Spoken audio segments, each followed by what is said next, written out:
Boa noite, hoje é 15 de janeiro de 2025. Estamos dando início ao nosso mini curso de verão do grupo de estudo Ecologia e Marxismo, com o título O Colapso Ambiental e a Luta pela Sobrevivência. Eu vou fazer uma apresentação inicial e depois abrir para o debate, para a discussão. Vai ser uma apresentação um tantinho demorada, né, porque a ementa, vamos dizer assim, é um tanto quanto desafiadora, né? Mas antes de começar a apresentação, primeiro explicar o que é o grupo de estudo. Né? O grupo de estudo Ecologia e Marxismo surgiu em maio de 2023. Então, a gente já está com um pouquinho mais de 1 ano e meio de atividades. A gente se encontra uma vez por semana. Atualmente, são as terças-feiras, às 19 horas. Agora a gente está no recesso. Dia 4 de fevereiro, a gente vai retomar o grupo, né, com a nossa aula inaugural. E o grupo surgiu, vou compartilhar aqui com vocês rapidinho, só para ilustrar bem. O grupo surgiu tentando colaborar, né, com uma resposta, né, com o desafio lançado pelo professor Eduardo Sabarreto. Né? Para quem não conhece, ele é professor de economia da UF, né? Já tem 2 livros publicados sobre a questão ambiental, né? O Capital na Estufa, primeiro livro dele, o segundo, Ecologia Marxista para Pessoas Sem Tempo. Então, ele publicou nesse site aqui, Holofote, né? Essa aqui é a chamada do Holofote, né? Mudanças climáticas demonstram a inviabilidade do capitalismo. Ciência diz que é preciso contrair escala, mas capital não admite recuo. E aí, o texto do Eduardo é esse aqui, por uma ciência social do clima. Eu não vou fazer a apresentação do texto do Eduardo, né, agora, para não prolongar ainda mais a minha apresentação, mas só para explicar como é que surgiu o grupo de estudo. Então, o Eduardo publicou esse texto e ali ele basicamente fala, né, 2 coisas. Uma é que as ciências humanas precisam entrar no debate ambiental. Né, que a vanguarda do pensamento sobre a questão ambiental, por razões óbvias, é da turma das ciências da natureza. Né? Eles que observaram, perceberam e continuam pesquisando e demonstrando o que está acontecendo no planeta. Né? Mas o Eduardo fala que é preciso que as ciências sociais colaborem, né? Porque a turma das ciências da natureza não é muito especializada em sociedade. Né? Então, a gente vê, por exemplo, grandes cientistas indo para debate perguntando como é que faz, professor, para o agronegócio parar de desmatar, por exemplo. Né?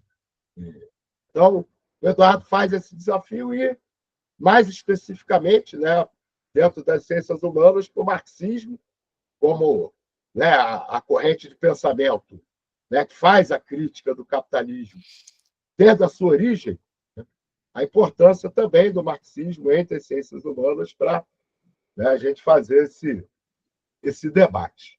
Né? Pessoal, de vez em quando eu vou desativar o som de alguém, tá? Só para não ficar interrompendo aqui a transmissão e até mudando a imagem, né? Que quando faz o som, a imagem vai atrás do som. Então, o grupo surgiu com esse desafio, né? Esse curso, esse mini curso que a gente vai fazer agora, ele não seria possível, eu não conseguiria formular ele dessa maneira 1 ano e meio atrás. Né? E assim, eu tenho muitas limitações. Né? Depois que eu vi a divulgação lá no grupo do Safato, eu fiquei mais preocupado. Pô, a turma está acostumada com o nível intelectual do Safato, né? É um cara dedicado ao estudo acadêmico de maneira profunda a vida inteira, vai se decepcionar, né, com a qualidade da nossa atividade aqui. Né? Então, não tenho carreira acadêmica, né? Sou bacharel só em ciências sociais, porque eu sou militante há muito tempo, e passei a considerar que essa tarefa precisa ser cumprida, né? A tarefa não só pela gente, pelo nosso grupo, né? Eu espero que dezenas, centenas de grupos. Boa tarde, Joaquim. A gente, né, espera que tenha muitos grupos aí pelo país se dando a essa tarefa, né, de tentar compreender o colapso ambiental por uma perspectiva marxista. Então, gente, vou começar a apresentação. Vamos lá.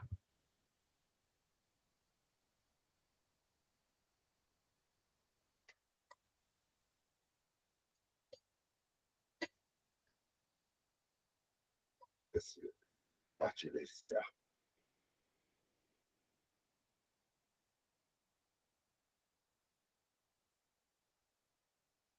Está funcionando bem, pessoal? Estão vendo direitinho? Sim. Maravilha. Então, Maravilha. Então, a apresentação é um guia, né? Até para fazer a minha fala aqui. Vamos ver se ela ajuda. Espero que a atividade seja proveitosa aí para todo mundo. Então, o título é esse aqui, né? O colapso ambiental e a luta pela sobrevivência. Vou pedir para o pessoal manter os microfones fechados. Eu vou fechando, tá? Mas, enquanto eu estiver falando, fica mais difícil. Vamos lá. O colapso ambiental e a luta pela sobrevivência. Eu dividi em duas partes essa apresentação. A parte 1, né, que é a questão do diagnóstico, né, atualização do diagnóstico, que é o que estava lá na ementa. Né? Então, dividir nesses três aspectos: urgência, gravidade e profundidade. E a parte 2, a discussão sobre o programa anticapitalista pela sobrevivência. Então, antes de mais nada, por que a opção por chamar de colapso? Não mudanças climáticas, crise climática. Isso aqui eu aprendi, né, com o livro do Luiz Marx, né, O Capitalismo e o Colapso Ambiental. Né?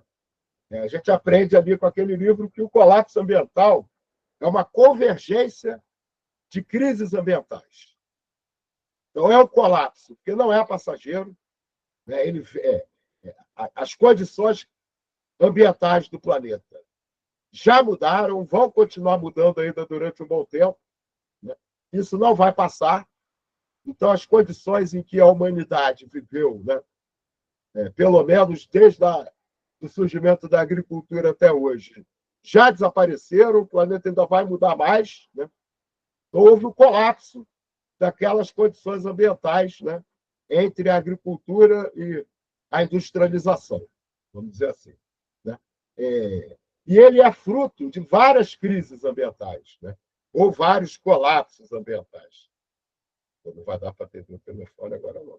Aí, tocou aqui o celular. Aí, essas crises, né, têm como as mudanças climáticas, acho que tem chamado mais atenção, né, e, de certa maneira, provocado, né, os fenômenos extremos, né, que têm chamado a atenção das pessoas, né, que têm, inclusive, matado pessoas, destruído patrimônio, né, uma realidade, né, que já está colocada hoje no planeta. Né, mas a gente pode falar de várias outras crises ambientais. Né? A crise da biodiversidade do planeta, né? A crise hídrica, né? Que aí tem vários aspectos, desde a poluição. Né? Desculpa, pessoal. Poluição dos oceanos, poluição dos rios, represamento dos rios, né? Etc. São uma sucessão, né, de limites planetários que estão sendo ultrapassados, né, nesse momento, né, que vem sendo ultrapassado, né, nos últimos momentos e continuarão a ser, né, por um bom tempo. Então, por isso, chamar de colapso, né, e tendo esse entendimento, né, da convergência de crises ambientais. Parte 1. Urgência, gravidade e profundidade. Urgência. O capitalismo já nos introduziu na era das catástrofes. Isso não é para o futuro. Na verdade, nem é do presente, já é de um certo passado. Né? A gente ter chegado a essa era das catástrofes. Né? Pelo menos julho de 2023, né, significou um salto, né, no aquecimento do planeta. Né? A gente estava em torno de 1,2 graus, né? De repente a gente ultrapassou 1,5, 1,6 graus, né? E até agora está dessa forma. Né? 2024, né, foi o ano mais quente da história, né? Mas isso também não quer dizer muita coisa, já que vários dos últimos anos foram os anos mais quentes da história.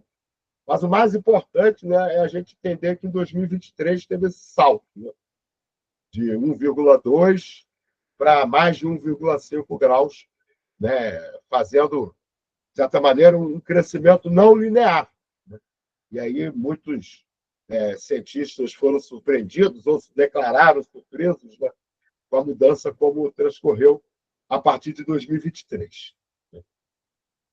Isso aqui já está até desatualizado, né? Porque aqui o Copérnicos ainda estava dizendo que 2024 deve ser o ano mais quente da história, né? E o mês passado, agora eu não sei que mês é esse aqui, né? A temperatura nos últimos 12 meses, tá? Novembro de 23 a outubro de 24, né? Foi 0,74 acima da média de 91 2020. É estimado em 1,62 graus acima da média pré-industrial. Né? Detalhe o relatório mensal do COPER. Aí, no mês passado, né, então imagino que seja setembro de 24, a temperatura média do planeta ficou 1,65 graus acima dos níveis pré-industriais. Foi o 15º mês, em um período de 16 meses, em que a temperatura média global excedeu 1,5 graus. Aqui eu destaquei 3 fenômenos, né, que chamaram a atenção. Acho que foram os que chamaram mais atenção, claro que descartando todas as tragédias que aconteceram nesse período. Né? Mas inundação no Saara, né? Algo nem tão inédito, mas que também não acontece sempre. As flores na Antártida. Né? Isso, sim, é algo inédito que surpreendeu muitas pessoas. Né? E a neve no deserto saudita. As notícias davam como a primeira vez que é registrado na história, né? Neve no deserto saudita. E acho que vale a pena destacar que aquela região ali do Oriente Médio, a gente tem registro histórico escrito, né, do que aconteceu naquela região já há pelo menos há mais de 2.000 anos, certamente, talvez 4, 5 mil anos, né, em que a gente sabe que realmente não houve neve no deserto saudita. Agora, a gente podia destacar uma série de notícias, né, desde julho de 2023, quando teve aquele incêndio devastador numa ilha do Havaí, né, que está com fogo em toda a ilha, né, as pessoas morreram afogadas porque pularam no mar. Né, e a gente poderia destacar o desastre que teve o maior número de mortos, que foi na Líbia, né, ainda em 2023 também. Choveu 900 milímetros no dia, né, num país que tem precipitação baixíssima, né, anualmente, e aí arrebentou 2 represas, morreram 20 mil pessoas, né, nesse desastre na Líbia, e seguir com notícias praticamente semanais. Né? Eu não tenho um estudo dizendo qual é a periodicidade hoje, né, desses desastres ambientais, mas eu participo do conselho editorial Boa noite, gente. Boa noite. Boa noite, boa noite. A gente eu participo, né, das reuniões semanais do Contrapoder, e a gente praticamente toda semana tem notícias, né, de desastres ambientais, às vezes mais de uma, acontecendo pelo planeta. Né? Como a gente está tentando mapear, é espantoso o que a gente encontra o tempo todo. Muita coisa, às vezes, que nem tem muito destaque na mídia. E, claro, né, as enchentes no Rio Grande do Sul, né, a queimada na Amazônia, no Cerrado e no Pantanal. Né? Agora, todos os desastres dessa semana, né, em várias cidades brasileiras, sofrendo com inundações, né, com desastres. Então, os exemplos não faltam. Esse quadro aqui foi apresentado para a gente em dezembro de 2023, na participação do professor Luiz Marques, no encontro aberto do grupo de estudo. Isso aqui são 4 declarações do James Hansen, né, que é um dos maiores climatologistas do planeta. Né, ele e outros publicaram, né, em 23 de dezembro de 2021, essas 4 declarações, e algumas delas ele já atualizou para pior. Já não há chance de manter o aquecimento global abaixo de 1,5 grau. O teto de aquecimento global de 1,5 grau será ultrapassado nessa década. Ele acertou em cheio, né? Foi o quê? 1 ano e meio depois dessa declaração. 2 anos depois. O teto de aquecimento global, o aquecimento global de ao menos 2 graus já é inevitável no futuro da Terra. Esse nível de calor ocorrerá em meados do século. Atualmente, a última declaração que eu li do James Hansen, ele já aposta para em torno de 2034, né, a gente ultrapassar os 2 graus de aquecimento.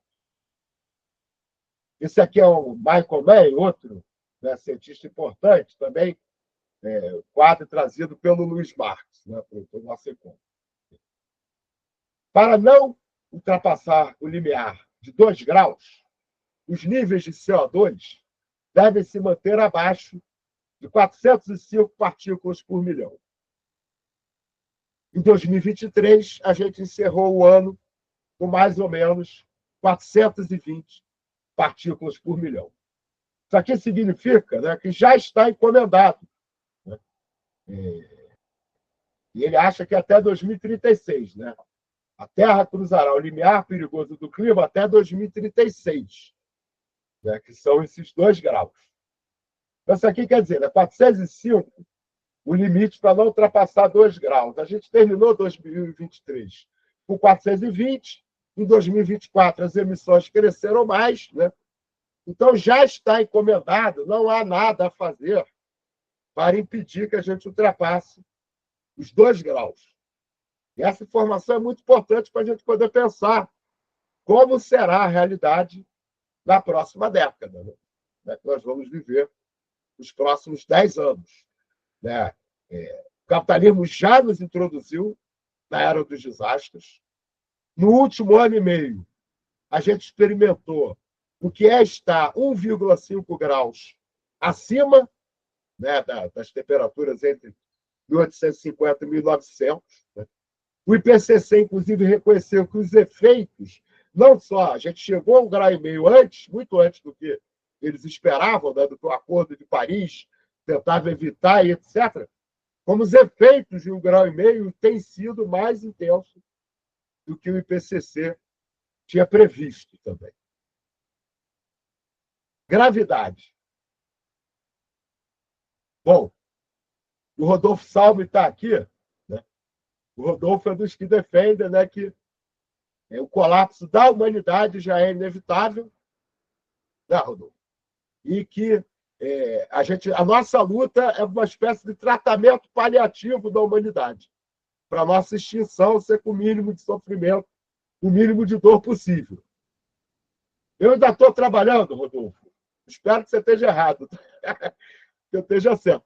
Eu estou trabalhando aqui com essas 3 hipóteses. Né? Colapso do capitalismo, certamente. Né? Eu acho que a gente, mais para frente, vai discutir especificamente, né? Porque certamente é um colapso do capitalismo. O colapso da humanidade eu coloquei na categoria do talvez aqui. ainda, né? Tendo a convicção de que, mantidas as tendências atuais, a gente está no rumo da extinção. A gente precisa de mudanças muito profundas na nossa sociedade para poder mudar esse rumo, se tivermos chance de mudar. Agora, eu já falei para o Rodolfo, né, também, que também não faz muita diferença, né, a gente imaginar se é possível evitar o colapso ou se é o tratamento paliativo, porque a luta é a mesma. Né? Para a gente conseguir o tratamento paliativo, a gente também precisa superar o capitalismo. Com o capitalismo, não tem tratamento paliativo. Colapso da vida do planeta, eu acho que não podemos descartar. Né? Não podemos descartar, especialmente, né, por causa do chamado cenário Vênus, né, que alguns cientistas apontam que o derretimento, né, dos solos congelados do norte do planeta, né, o permafrost, pergelisolos, né, a região onde tem a tundra, onde se encontra, né, aqueles, até hoje, né, você vai lá e tira mamute inteiro, tigre de dente de sabre, vários animais da megafauna já desaparecidos, congelados, como se tivesse entrado no freezer semana passada. Né? Ali tem tanto metano congelado, né? E na placa continental, né, do Ártico, né, no mar, nos mares ali do norte, tem tanto metano ali congelado que, se aquilo entrar num processo de degelo, né, passando um ponto de ruptura em que não se consiga mais interromper, né, a natureza não consiga interromper, a gente não conseguiria, em hipótese nenhuma, interromper aquele processo. Né? Se ele começar e chegar ao ponto de não interrupção, a temperatura da superfície do planeta pode chegar aos 300 graus. Né? E aí, evidentemente, nesse cenário não há vida. Então, a gravidade é bastante grave. Né? Aqui, James Hansen, de novo, né, colocando o tamanho do desafio para a gente. Né? Se a humanidade quiser preservar um planeta parecido com aquele no qual a civilização se desenvolveu e com o qual a vida na Terra está adaptada, evidências paleoclimáticas e as mudanças climáticas em curso sugerem que o CO2 precisa ser reduzido dos níveis atuais ao máximo de 350 partículas por milhão.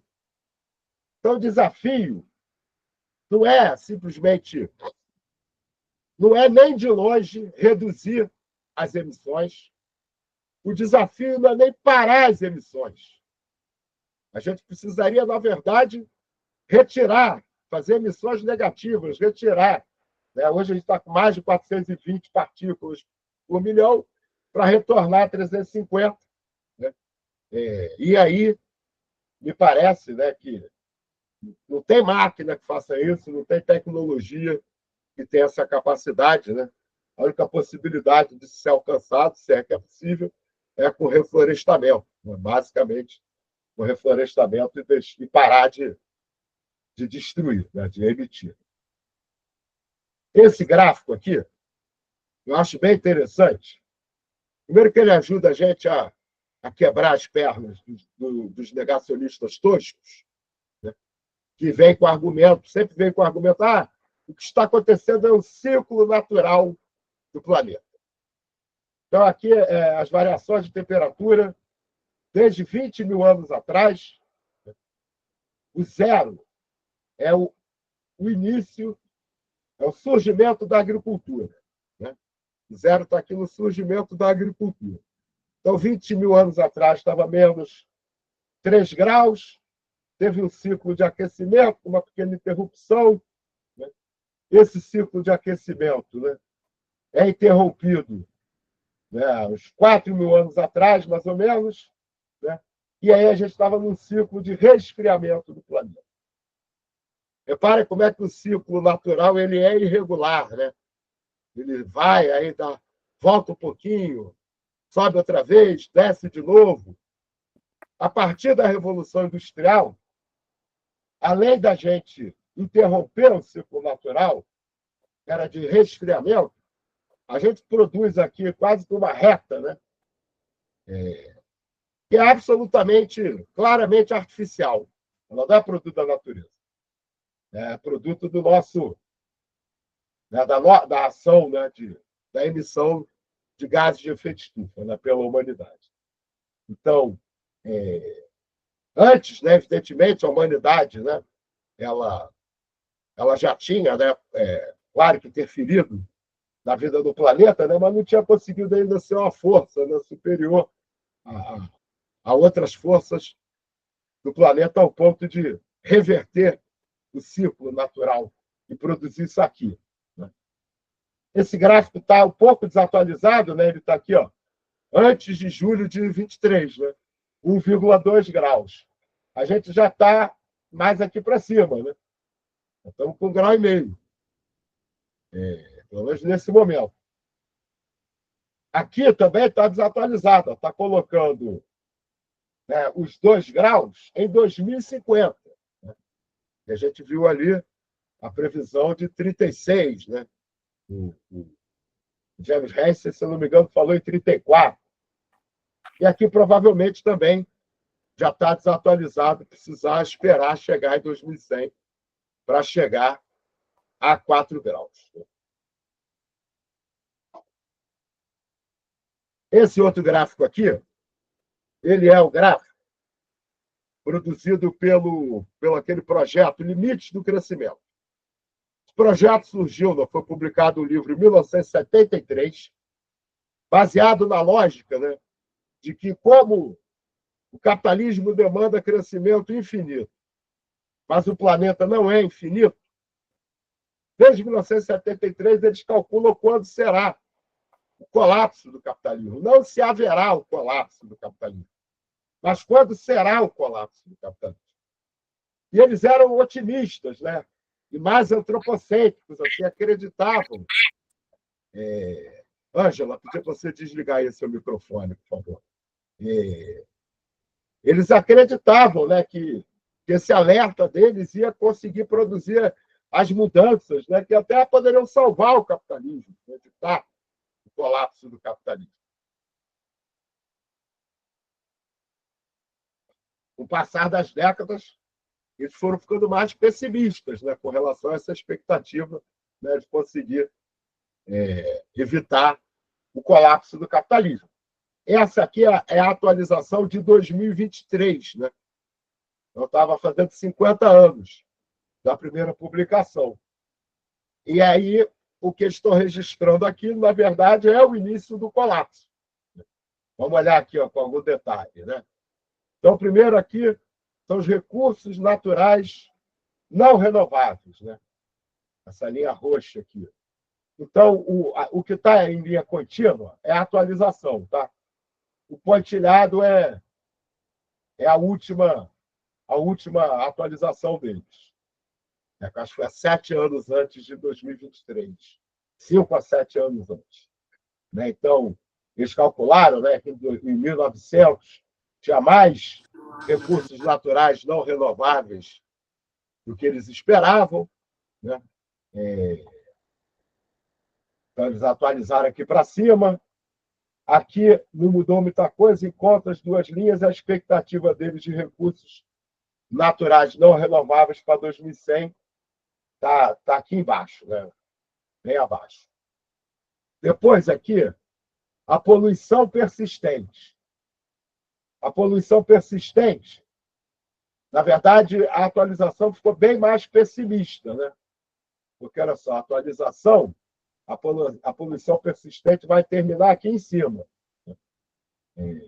O pico é menos intenso do que eles imaginavam antes, né? Ele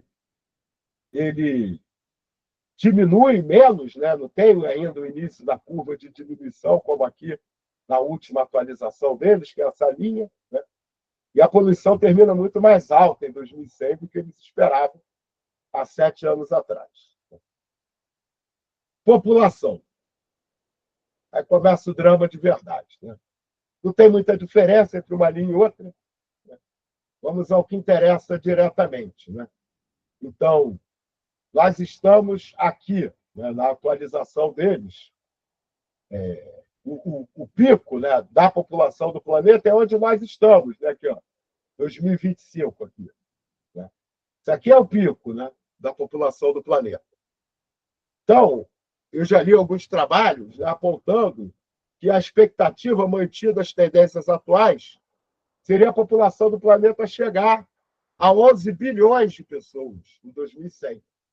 Mas a expectativa deles, olha aqui, é aqui, ó, caiu, né, em relação à última atualização, né? Esse número aqui, ó, corresponde aqui a mais ou menos 3 bilhões de pessoas, né? Então, hoje, a avaliação, né, do limite do crescimento é que a gente vai deixar de ter uma população de 11 bilhões de pessoas, vai passar a ter uma população de 3 bilhões de pessoas. 8 bilhões de pessoas desaparecem, né? Desaparecem por quê? Muitas vão deixar de nascer, porque muitas vão morrer precocemente, né? E não vão ter filhos como se imaginava, né? É muita morte precoce e muita gente que vai deixar de nascer. Então, e as próximas duas ajudam a gente a entender, né?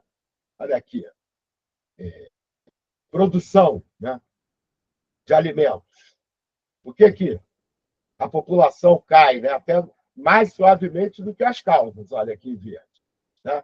A queda abrupta que eles esperam na produção de alimentos. A produção de alimentos, a expectativa deles, né, é o regresso de 200 anos. Olha aqui. Praticamente voltar à produção de alimentos à situação de 1900. Né? Uma queda abrupta e o pico, olha aqui onde está o pico, gente. O pico está antes da linha de 2025. A gente já teria ultrapassado o pico da produção de alimentos. Né? Claro que isso tudo são projeções, né, que não precisam se realizar exatamente como estão previstas aqui, mas indicam, né, todas elas tendências gravíssimas. E a última coluna aqui é a produção industrial. Essa coluna, a cor está um pouco diferente, é essa daqui. A atualização deles não é grandes coisas, né? O pico da produção industrial, então, também é anterior a 2025. Né? A gente já teria ultrapassado o pico da produção industrial. A queda da produção industrial, na projeção deles, é maior do que, é mais abrupta do que a queda da produção de alimentos. E a mesma coisa, a gente chega em 2100 parecido, né, com o que a gente estava em 1900. Né? Então, tá aqui, essa curva aqui, né, vai representar toda a produção, né, dos últimos 200 anos, né, desaparecendo. Capacidade produtiva, né, industrial desaparecendo. Profundidade. Vivemos o colapso das condições ambientais de reprodução do modo de produção capitalista. Esse debate aqui é muito importante, porque hoje nós temos dois tipos de negacionismo no planeta. O negacionismo tosco, que nega, né, o problema, ou diz que o problema é um ciclo natural. Né? É o negacionismo do Biden, do Bolsonaro, do Milei. Nem tem muita audiência aqui no Brasil, pelo menos no momento. Né? Mas a gente tem o negacionismo sutil. O que o negacionismo sutil nega, no final das contas? Ele nega, né, que o que nós vivemos é um colapso das condições ambientais de reprodução do capitalismo. O negacionismo sutil, no final das contas, né, ele vai representar o programa político do capital para o colapso ambiental, né, que é o quê? Não é negar, ou pelo menos de parte do capital. Tem uma parte que apoia o negacionismo tosco, né? Mas ele representa, né, a parte do capital que reconhece o problema, né, mas que quer, acima de tudo, salvar os seus negócios, salvar o capitalismo, né, criar a ilusão de que é possível um capitalismo verde, né? Que é possível né, colocar freios no capitalismo ao ponto, né, de reverter toda essa situação, né? E aí vem com falsas soluções, algumas soluções muito claramente, né, soluções oportunistas que visam lucrar com o colapso ambiental, que é o caso do mercado de carbono, né? Mas também várias outras falsas soluções, né? Como a transição energética, né?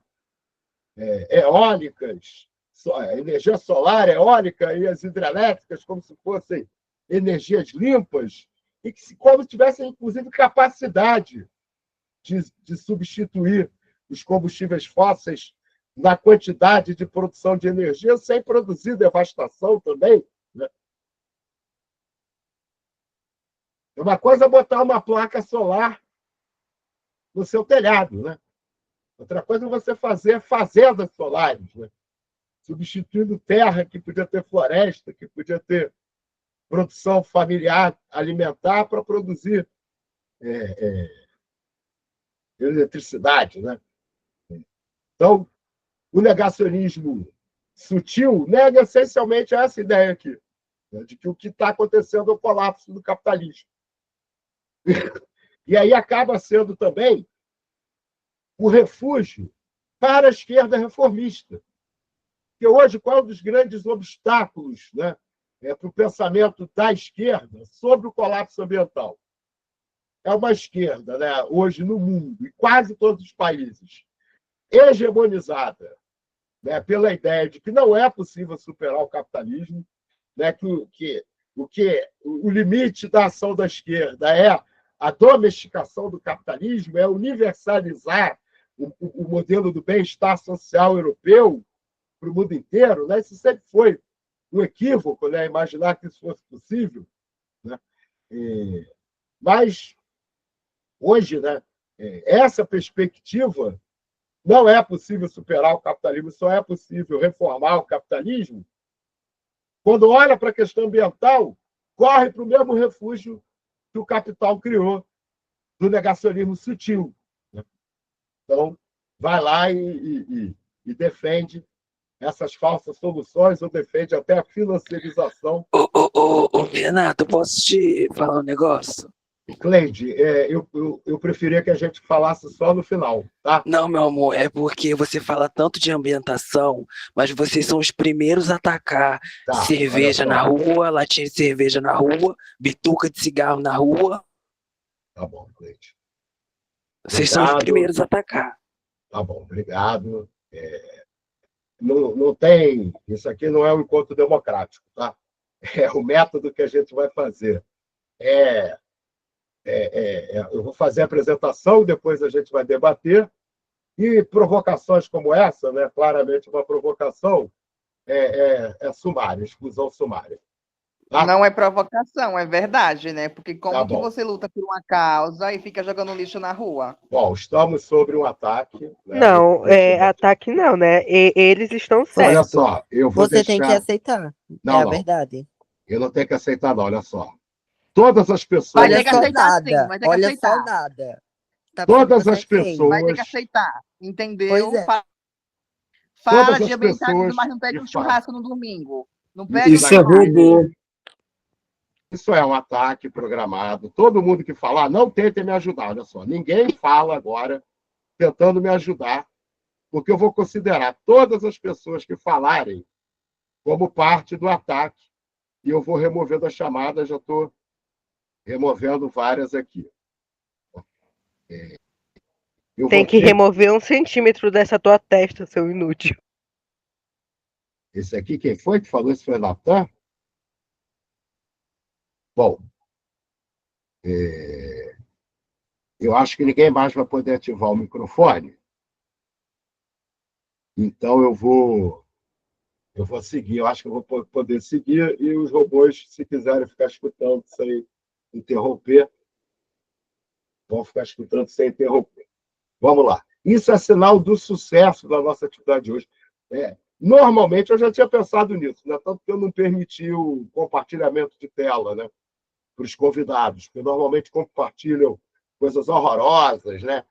Coisas de nazismo, cadáveres e tal. Já aconteceu algumas vezes, normalmente nas atividades fazem mais sucesso. Né? A última vez foi quando a gente recebeu o Plínio de Arruda Sampaio Júnior. Bom, vamos continuar aqui. Né? Então, vivemos o colapso das condições ambientais de reprodução do modo de produção capitalista. Então, aquele princípio ali que eu já tinha anunciado, né? Quando eu estava falando de limites do crescimento. Nenhum organismo que dependa de crescimento infinito pode se sustentar sobre uma base material finita. Ah, sim, rapidinho, deixa eu avisar antes. Próximo quadro é um vídeo que eu achei a maneira mais interessante, mais simples, né, de resumir essa discussão sobre a insustentabilidade do capitalismo, que é esse vídeo chamado Um Hamster Impossível.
É uma maneira bem fácil, né, de discutir essa questão, né? Porque é isso,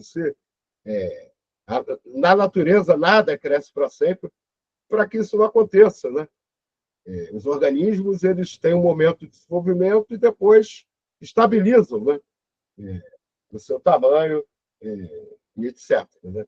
Então, evidente que o capitalismo não cresce na mesma proporção que o hamster, né, nos seus primeiros momentos de vida, né?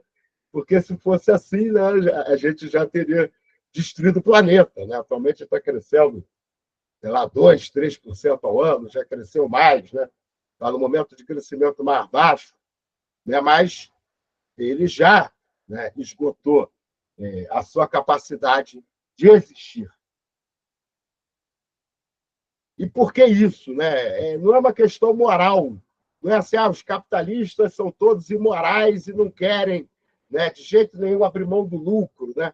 É a natureza desse modo de produção. No capitalismo, o objetivo da produção é a obtenção de lucro. Né? E para que o sistema funcione, é necessário o crescimento infinito da economia. Né? Nenhum empresário vai investir, né, se a perspectiva não for lucrar. E é por isso que a sociedade trata como crítica uma situação de queda do crescimento, né, ou de recessão, né, de redução, de crescimento negativo. E o capitalismo, em crise econômica e estrutural desde os anos 70, né, em que a cada crise do capitalismo, quando supera a crise, não retorna ao patamar de crescimento anterior, né, isso é um fenômeno desde os anos 70, né, ele demanda mais exploração da força de trabalho e do meio ambiente. Né? Então, se a gente observar, né, concretamente os números, não há sequer, né, uma desaceleração da destruição. Mesmo, por exemplo, as energias não fósseis, né, que foram colocadas no sistema, elas não substituíram fósseis. Até agora, toda a energia alternativa que entrou no sistema ajudou a aumentar a destruição, porque aumentou a produção, né? Aumentou a capacidade de produção. Não houve substituição. Então, a gente vai para a parte 2. Né? programa anticapitalista pela sobrevivência. Como é que a gente faz? Como é que a gente supera o capitalismo? A política é programa. O Plínio sempre fala isso nas reuniões do contrapoder.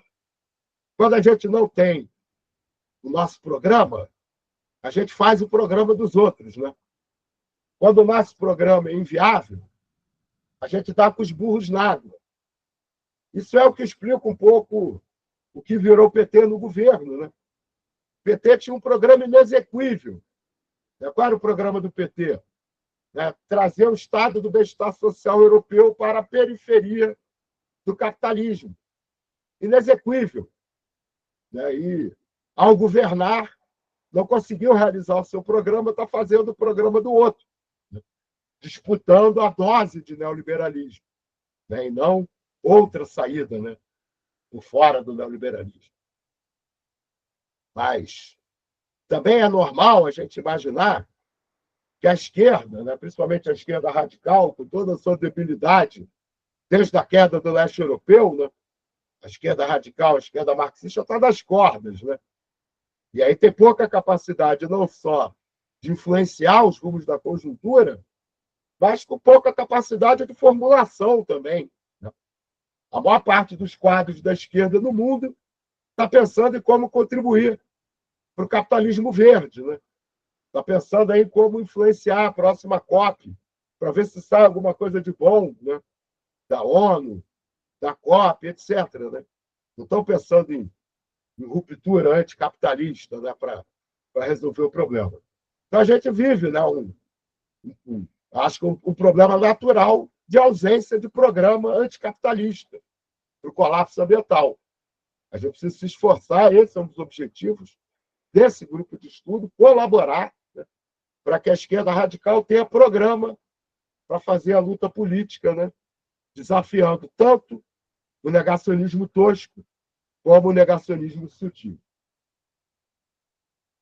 E aí, isso aqui é meio óbvio, mas acho que é importante a gente falar sobre isso. O colapso de um modo de produção só pode ser superado com a superação do modo de produção em colapso. Não adianta a gente se enganar. Se é o colapso do capitalismo, o capitalismo precisa ser superado. Ele não pode ser reformado. Se fosse um colapso que não desafia a natureza fundamental do capitalismo, que é a obtenção do lucro a partir da venda de mercadorias e exploração da mais-valia da classe trabalhadora, esse modo de produção tem essa natureza que o condena, que exige a superação do modo de produção. E o nosso programa, gente, é a sobrevivência. O programa dos comunistas, dos anarquistas, dos anticapitalistas, de uma maneira ou outra, hoje no planeta, não pode ser um programa que visa o desenvolvimentismo das forças produtivas para incluir as massas excluídas no mercado de consumo de massas. Não, é um programa que consiga organizar o melhor possível a classe trabalhadora para enfrentar a situação de colapso, para enfrentar décadas, talvez séculos, talvez para sempre, se o Rodolfo tiver razão e a gente não tiver mais como evitar a extinção da espécie, mas é um programa pela sobrevivência. Programa que precisa dar conta de como nós vamos substituir a economia de mercado, a economia capitalista, por uma nova economia. Que nova economia é essa? Que novo Estado vai ter que surgir para a gente poder construir essa nova economia, essa nova sociedade? Como a gente... Bom, não vou resolver o problema do programa agora. Na verdade, o objetivo é um pouco tentar colocar alguns parâmetros, e um deles é esse. Se o objetivo não for a sobrevivência, mas o tratamento paliativo da humanidade até a extinção, Em todo caso, a gente precisa ter esse programa, precisa desenvolver esse programa, né? E ele não existe ainda, ele não está sendo formulado, inclusive, né? Por boa parte das organizações da esquerda mundiais, não estão nem pensando em formular esse programa, e não só as organizações reformistas, mas as organizações anticapitalistas também ainda não deram conta dessa tarefa. Aqui eu vou trazer a contribuição do Luiz Marx, no último livro que ele publicou, que é o Decênio Decisivo, em que ele defende que nós temos 10 anos para tomar as medidas necessárias, né, para termos alguma possibilidade de sobrevivência ao colapso ambiental. Então, as políticas de sobrevivência, né, do Luiz Marx, vocês veem o tamanho do desafio, né? Fazer esses 8 pontos, né? Pois é, menos anos agora, a Lorena tem razão. Chamou atenção aqui, já que esse livro, acho que ele é de 23, né? Então, a dimensão, né, das propostas, o significado das mudanças que o Luiz Marx coloca aqui, né, realmente indicam, né, que a gente só consegue realizar esse programa do Luiz Marx se a velocidade dos acontecimentos nos surpreender. O que não seria, por si só, uma surpresa. A gente sabe que na história, né, há momentos em que a história acelera, há momentos em que a história desacelera. O Lênin, uma vez, chegou a falar alguma coisa do tipo: há anos que parecem dias, né, que nada acontece, e há dias que parecem anos, tamanha velocidade dos acontecimentos, né? A gente precisa, talvez, de anos que pareçam décadas, né, para conseguir realizar esse programa do Luiz Marx. Vou apresentar aqui para vocês, sem aprofundar o debate de cada um deles, né, porque eu já estou há quase 1 hora de apresentação. Eu acho bom a gente, né, também conversar, para não ficar falando tanto. Então, vamos lá. Redução radical e emergencial das diversas desigualdades. O Luiz Marx, ele já disse que ele não fez numa ordem de prioridade, não, tá? Só chamar atenção para isso. Redução radical e emergencial das diversas desigualdades. Diminuição do consumo humano de materiais e energia. Está vendo, gente? A proposta aqui não é transição energética, é diminuição do consumo de materiais e energia. Extensão da ideia de sujeito de direito às demais espécies, à biosfera e às paisagens naturais. Restauração e ampliação das reservas naturais a serem consideradas como santuários inacessíveis aos mercados globais. Percebam que não são santuários inacessíveis, né, às populações tradicionais, por exemplo. Então, a Amazônia deve, né, ser, sim, um santuário acessível às comunidades tradicionais e inacessível aos mercados. Isso é a condição para a sobrevivência daquela floresta. Desmantelamento da economia global e transição para uma civilização descarbonizada. O custo ambiental dessa globalização, né, em que a cadeia produtiva foi globalizada, né, em que os produtos, as matérias-primas saem de todos os cantos do mundo, vão para outros cantos, né, e as peças vão sendo fabricadas e vão se encontrando em outros países para serem montadas. Essa cadeia produtiva global precisa ser desmantelada, porque ela é muito onerosa do ponto de vista ambiental. Aqui ele faz um destaque para a desglobalização do sistema alimentar, especialmente, né? Especialmente pelo impacto da pecuária, né, e da produção de soja para sustentar a pecuária. E aqui ele fala desglobalização do sistema alimentar e transição para uma alimentação baseada em nutrientes vegetais. Ali no texto dele, ele de novo faz a ressalva para as populações tradicionais que caçam seus alimentos. Para o resto da humanidade, é vegetarianismo não opcional. Né? É dieta vegetariana, porque não é possível, né, alimentar 8 bilhões de pessoas, né, baseado na proteína animal, tendo que não só, né, produzir um holocausto, né, desses animais, né, que estão barbarizados nesse processo produtivo, né, mas fazendo toda a devastação florestal, toda a devastação ambiental, e ainda tem o problema do pum da vaca, né, que peida metano, né, regurgita, na verdade, né, tem mais a ver com eles serem ruminantes. Bom, relativização da soberania nacional. Evidentemente que sobre uma governança global radicalmente democrática, não é entregar a soberania nacional para a ONU. Né? E aqui eu quero fazer uma observação que ele não faz, porque muitas pessoas reagem, vamos abrir mão da soberania nacional brasileira.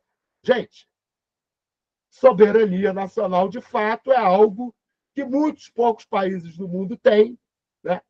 Se bobear, só os Estados Unidos e a China, no atual momento, de fato, tem soberania nacional. Né? Ou um ou outro país, né, nuclear, a Rússia. Né? Nós não temos soberania nacional. Né?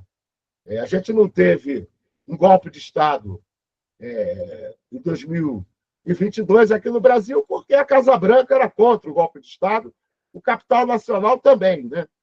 Mas a Casa Branca era contra o golpe de Estado. O Beltrame, eu não sei se vocês repararam isso no Wikileaks, no capítulo sobre o Brasil, né, daqueles documentos que vazaram do Pentágono, um dado que me chamou muita atenção foi que o secretário de Segurança do Rio de Janeiro, na época, o Beltrame, foi ao consulado dos Estados Unidos pedir autorização para o exército ocupar o alemão. Né? Para o exército brasileiro ocupar uma favela no Brasil, o secretário de Segurança teve que negociar com o governo dos Estados Unidos. Né? Quem acha que a gente tem soberania nacional, acho que está redondamente enganado. Né? Então, a gente não vai perder soberania nacional nessa relativização que o Luiz Marx propõe. Talvez a gente até ganhe, né? Porque hoje a gente não tem soberania submetidos ao imperialismo dos Estados Unidos. A ideia é não ter soberania submetido a uma governança global radicalmente democrática. E por que essa soberania, a relativização da soberania nacional é importante? Porque nenhum povo deve ter o direito a não cumprir os acordos internacionais de enfrentamento do colapso ambiental e da desigualdade. Isso vai ter que ser obrigatório, categórico. Né? Todas as nações vão ter que ser obrigadas a contribuir, a fazer a sua parte para superar o colapso ambiental. E aí, vamos lembrar também o seguinte, né, gente? Essa divisão, o negacionismo sutil também adora dividir. Os países ricos é que tem que pagar a conta, é que tem que... Né, são os principais responsáveis, tem que pagar a maior parte da conta, mas as classes dominantes dos países pobres, né, também são ricas, também fazem parte do problema. Né? Então, todas as nações, nós temos, pelo menos, setores daquelas sociedades que precisam, né, também ser duramente atingidos pelas mudanças que virão. Né? E também, né, a gente tem sempre que lembrar que nas emissões, né, dos ricos, principalmente quando se fala dos bilionários, né? Os bilionários esse ano já consumiram, né, já gastaram em 10 dias, né, a sua cota, que deveria ser a sua cota de emissões. A gente tem que lembrar que na conta das emissões dos bilionários entra as emissões das empresas deles. Não é emissão pessoa física. Eu pesquisei, eu encontrei. Não há nenhum consenso sobre qual é a emissão média dos bilionários, pessoa física, em relação às outras pessoas, né? A média da população. Os números variavam muito a pessoa física do bilionário gasta 7 vezes, emite 7 vezes mais do que a média da população. Até um estudo que falava 100 vezes mais. Né? Que seja 100 vezes mais, são 2 mil bilionários no mundo. Né? 100 vezes isso dá quanto? Dá 200 mil pessoas, né? Numa população de 8 bilhões. Então, não é a emissão pessoa física do bilionário que está em questão. É a emissão pessoa jurídica. Né? O patrimônio deles inclui as empresas deles, as emissões das empresas. E aí, infelizmente, elas estão emitindo para fazer o quê? Para produzir o que a gente consome. Né? Então, é evidente que, se eu estou falando aqui que tem que superar o capitalismo, eu não vou dizer que a gente tem que resolver pela ponta do consumo. Tome banho mais rápido, né? Gaste menos, né? Não jogue fora seu celular com 1 ano e meio de uso. Não se trata disso. A gente tem que mudar a produção, o modo de produção. Mas não é possível fazer essa mudança sem afetar a maneira como a gente consome. Né? Então, é isso. Né? A relativização da soberania nacional para obrigar todos os povos do planeta a se submeterem às necessidades, né, impostas pela natureza. E o último ponto apresentado pelo Luiz Marx é acelerar a transição demográfica, aumenta as chances de sucesso das rupturas enunciadas. Né? Isso aqui, em outras palavras, ele vai dizer no texto que é a defesa, né, dos direitos reprodutivos das mulheres. Né? A redução do tamanho da população facilita o enfrentamento do colapso ambiental. Né? É evidente que a gente sabe, né, que uma população maior do que a nossa poderia ter uma pegada ambiental menor que uma população menor do que a nossa. Né? Poderia ter uma pegada ambiental maior, né? Mas isso não elimina o fato, né, de que menos população no planeta, menos população humana, né, facilita fazer as adaptações, né, ter sucesso. Essas adaptações todas. Né? Então, a legalização do aborto, o acesso ao planejamento familiar, né? Tudo isso é fundamental também para o enfrentamento do colapso ambiental. E eu acho que uma das razões do Luiz Marx colocar isso também no texto dele é porque a gente tem visto, né, o crescimento de determinados fundamentalismos religiosos que vão na contramão da universalização dos direitos reprodutivos das mulheres. Né? A gente também precisa estabelecer uma contratendência nesse aspecto. E aí eu coloquei aqui 2 propostas que eu considero fundamentais para viabilizar as 8 anteriores, né, que o Luiz Marx apresentou. Né? A expropriação dos meios de produção.